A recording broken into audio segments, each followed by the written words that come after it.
If I had to pick my top 3 things to do while you're in Denver, Colorado, it would be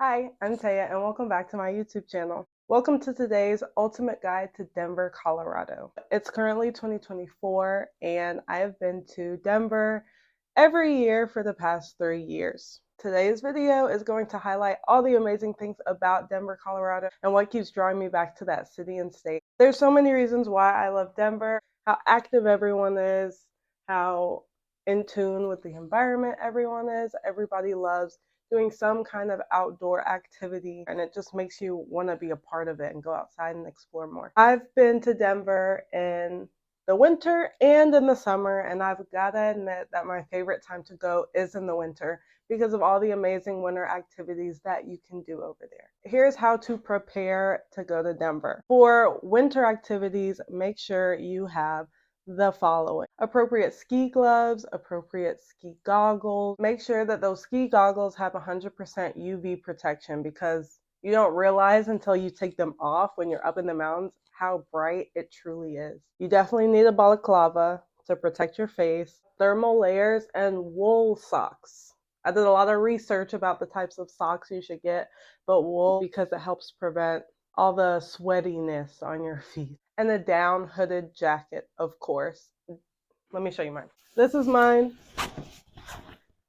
I got it from Under Armour. All of the winter gear that I got for my trip, besides my coat, are on Amazon, so you can head to that link and get an idea of the type of things that you need, because it's not going to be your basic pair of gloves that can get you around a city in the South, for example. You need to bundle up. Accommodation and transportation recommendations. Depending on your travel preferences, and by that I mean the things that you'd want to do in Denver, I'd go with an Airbnb. I stayed in an Airbnb every year I went. I stayed in Wheat Ridge, Edgewater, and Lakewood. They're all kind of in the same vicinity, but I really liked this area because it's in the suburbs, but it's also not too far from the city, and it's a decent drive to the mountain areas, which are typically like an hour and a half away. I would definitely recommend renting a car while you're in Denver. We typically would rent one at the airport. As soon as we would land, we would go straight to whatever we needed in our rental without having to worry about an Uber or a Lyft or anything. If you want to do a lot of activities that are outside of the city, I would highly recommend getting a rental car, as those Uber prices can add up. Outdoor activities and recommendations. So 2 out of the 3 times that I went to Denver was in the winter. My first time, I went skiing and snowmobiling. Let's just say that was my first and last time skiing, because it's not as easy as it looks.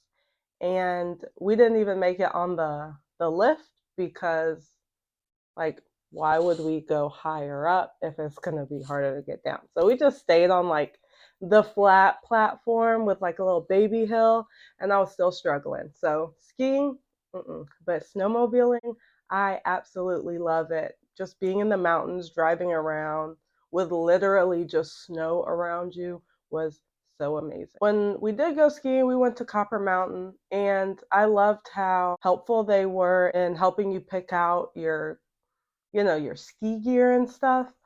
But because I didn't do any ski classes or ski tour or anything, that was pretty much it. We spent a few hours there. It was fun.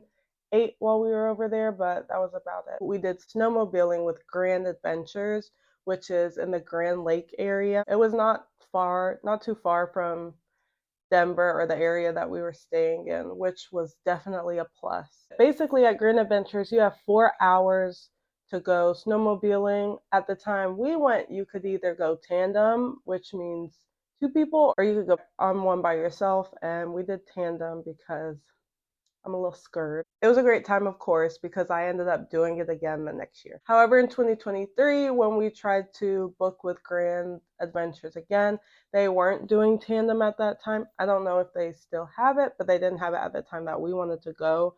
So we had to look somewhere else, and we ended up going with On the Trail Rentals, which was also in the Grand Lake area. It was just a different company. What I liked the most about On the Trail rentals was that they had like gear that came with the price that you paid. So I didn't have to bundle up as intensely as I did the year before. Like they provided the boots, the little overall thing. I don't know what it's called, but like literally all I needed was like layered clothes, gloves, and my ski goggles. That was pretty much it. They had everything else. That was also 4 hours, which sounds like a long time, but it goes by so fast because you're doing basically a trail on a snowmobile. So it's like a giant hike through snow on a vehicle. So it goes by pretty fast. It took us almost the 4 hours to get through, with stopping and just goofing off and stuff. But I highly recommend snowmobiling. It's such a fun experience. Everyone should at least do it once. Food, my favorite conversation. I have compiled my favorite recommendations for breakfast, lunch slash dinner, and then desserts. The first time I went to Denver Biscuit Company, and I fell in love. I came back telling everybody I had the best chicken biscuit of my life in Denver. And then I went back the next year and it just didn't do it for me. I was so upset. So I feel like check it out, but I guess it could be a hit or miss. We also went to Snooze, which is always good, but I thought Snooze was just a Denver breakfast restaurant, and then I came back home to Atlanta and there were several here. So I was like, okay, it's not a Denver thing, but it is a good restaurant. Just make sure you get on that wait list because the wait is long. Lunch and dinner. Okay, I have been to this restaurant every single time I've been to Denver. Aloy Modern Thai. It's in the downtown area, but it's just so good. So good. I've gotten their drunken noodles and their Thai fried rice. You just can't go wrong. And drunken noodles, top tier. Highly recommend it. So good, especially if you love Thai food. Slater's 50/50. That's more of like a burger slash bar food kind of place. But the burgers were huge and I really liked it. So if you're in the mood for that kind of stuff, definitely check that out. If you go to Denver and there's a Cane's, if you go anywhere in the US and there's a Cane's, please go to the Cane's.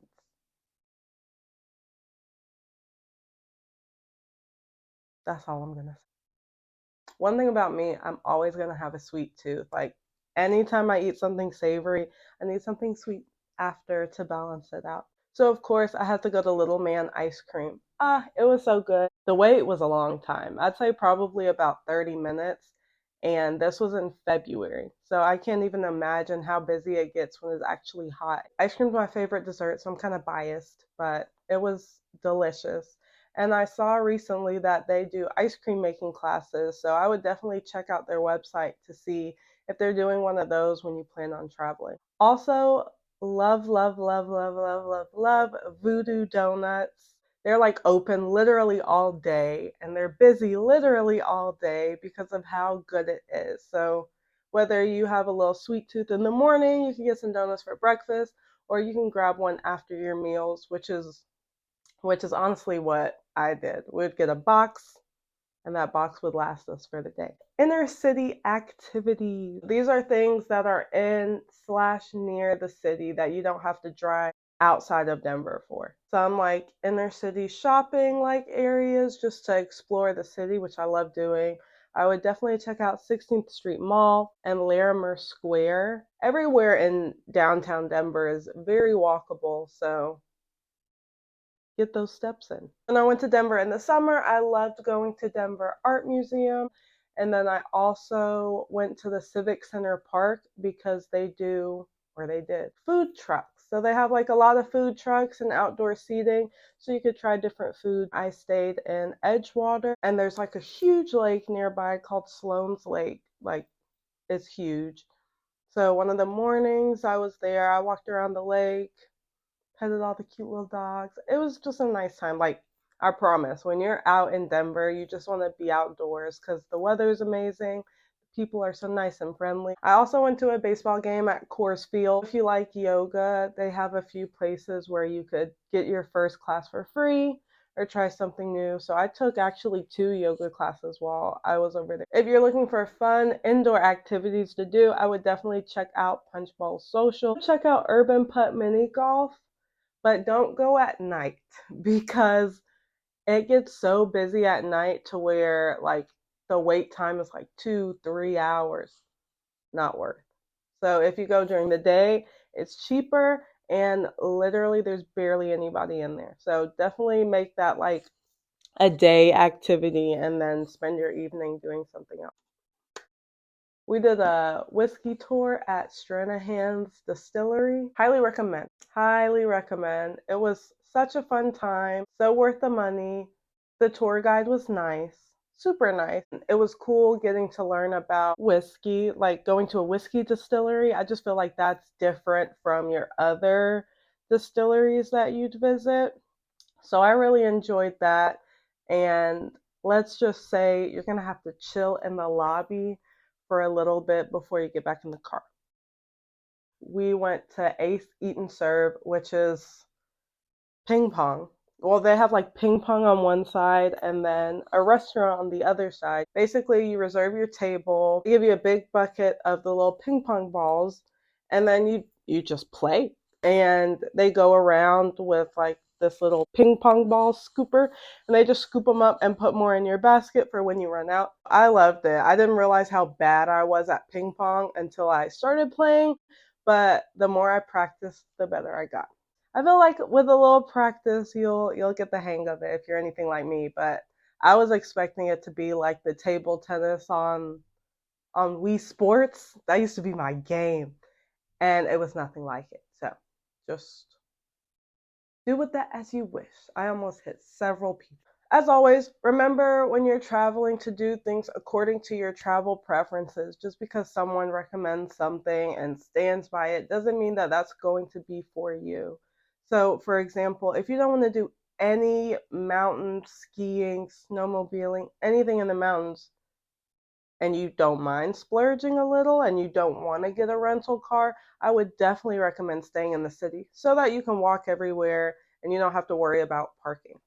However, if you want to travel a little on a budget, like me, I would recommend staying in one of those 3 areas that I mentioned in the suburbs part, outer city, just because it's very local to the city and you're still getting what you want in Denver without breaking the bank. I like a mixture of both options when I'm traveling. So if I'm going somewhere, I'm going to want to see how the downtown city area is, and I'm going to want to see how the nature aspect is. So it's nice to find a place that is beneficial and works for both types of preferences. If I had to pick my top 3 things to do while you're in Denver, Colorado, it would be snowmobiling.